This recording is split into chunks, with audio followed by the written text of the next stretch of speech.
Вітаю, друзі. Ну, знаєте, я не очікував такого. Володимир Зеленський звернувся до нації, закликав до мобілізації. Більше того, публічно заявив, що його не цікавить переобрання на другий термін, а цікавить порятунок країни. Я маю підтримати таку позицію президента. Більше того, скажу відверто, я не чекав від нього це. І коли я це почув, я був здивований, але приємно здивований. Зеленський закликав своїх виборців, які голосували за нього в 2019 році, проголосувати за Україну. Прийти і мобілізуватися, приєднатися до Збройних сил України і чинити спротив. Неочікувано. Але те, що сказав Зеленський далі, взагалі мене розірвало. Він закликав нарешті почати боротися з корупцією і закликав про це до НАБУ. Він звернувся до НАБУ з запитанням, де підозра Єрмаку.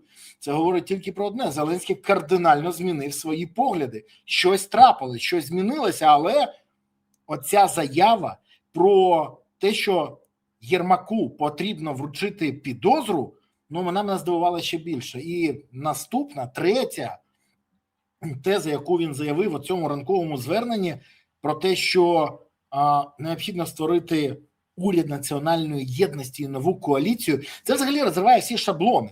Відверто я переходжу від критики до підтримки такої позиції. Бо коли президент каже про те, що націю треба об'єднати, згуртувати, корупціонерів треба карати, а ціль головна – зберегти країну, таке варто підтримувати всім. Я впевнений, що те, що він зараз заявив, це позиція державника, а не позиція якоїсь, не знаю, там, 7-минутної примхи. Більше того, я впевнений, що те, що ми почули, так, багатьох здивувало, але підштовхне всіх нас до об'єднання. Його бажання повернути Залужного на позицію головкома теж мене здивувало, але я не бачу взагалі ніяких протиріч. Країні потрібен залізний генерал.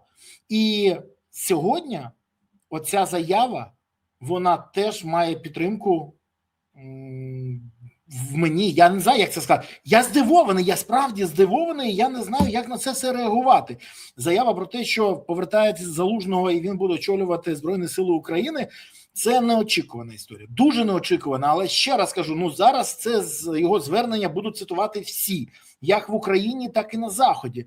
Заява про те, що треба негайно переобрати коаліцію, заява про те, що покарати треба корупціонерів, заява про...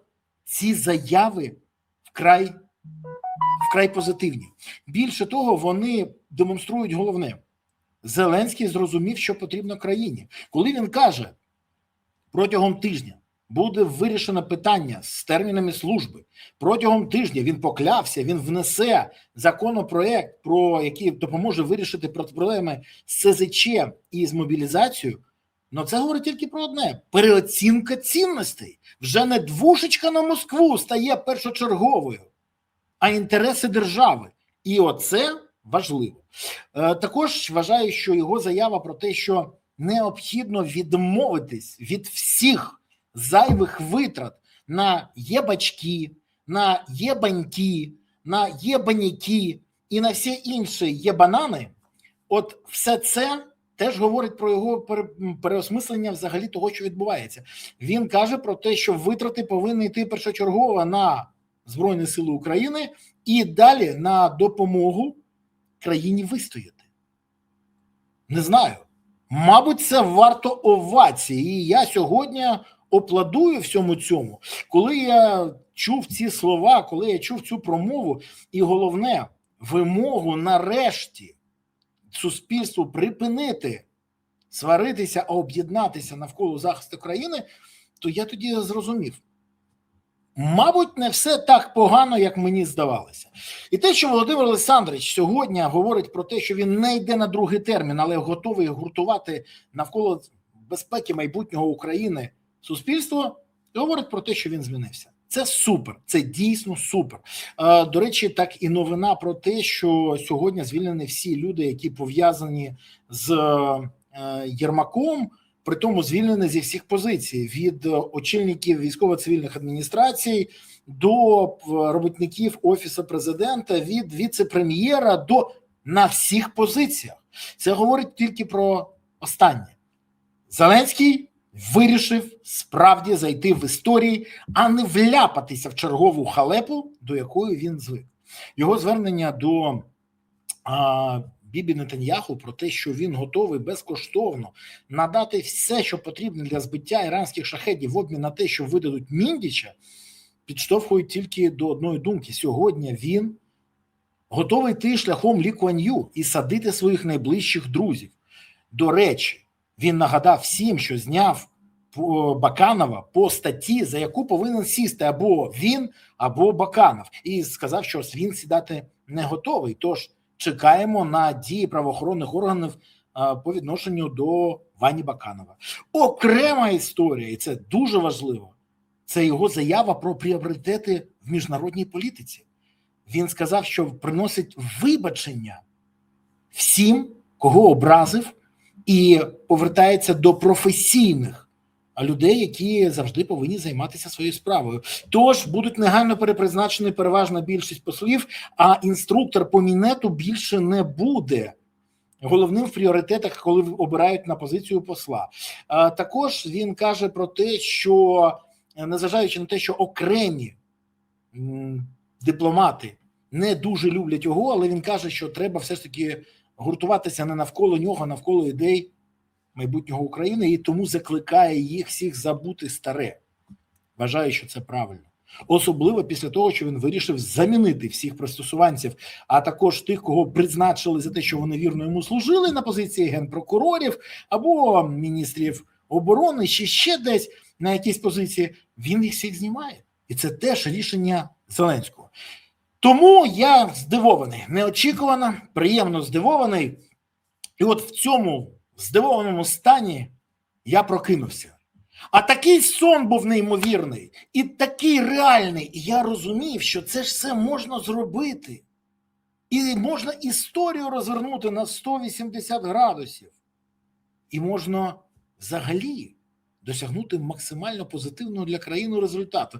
Але якщо це відбувається в реальності, а не у вісні. І саме тому, коли я сьогодні бачу, як Зеленський робить все навпаки, розповідає про те, що треба добудувати Хмельницьку АЕС, на якій вже відомо, що хочуть розпилити майже $500 мільярда, коли він призначає на посаду людей, які мають сумнівну репутацію, але дуже лояльні йому, коли він мовчить про корупційні справи і далі атакує опонентів, це говорить тільки про одне. На жаль, сон був не в руку. На жаль, все залишається як є. А Зеленський залишається шоуменом, який волею народу випадково став президентом, і на чию долю випала максимальна кількість випробувань, до яких він взагалі не був готовий і провалив переважну більшість своїх екзаменів на цій посаді. На жаль. Ну що ж, країна, мабуть, повинна пройти це щеплення і зрозуміти, блазнів, шоуменів не потрібно у владі, бо вони все перетворюють в комедію, а інколи в трагікомедію, від якої багато хто ще не відійшов, і досі комом в горлі в них стоїть травневі шашлики. Сподіваюсь, що з часом подібних історій в історії країни не буде. Сподіваюсь, що ми будемо згадувати цю історію і розуміти, помилка, яку скоїло суспільство в 2019 році, дуже дорого обійшлася суспільству згодом. І країні теж. І більше помилок таких робити не варто. Бо просто можна не вижити. І країні, і суспільству. А я сподіваюся, що все ж таки позитивні новини будуть. З часом.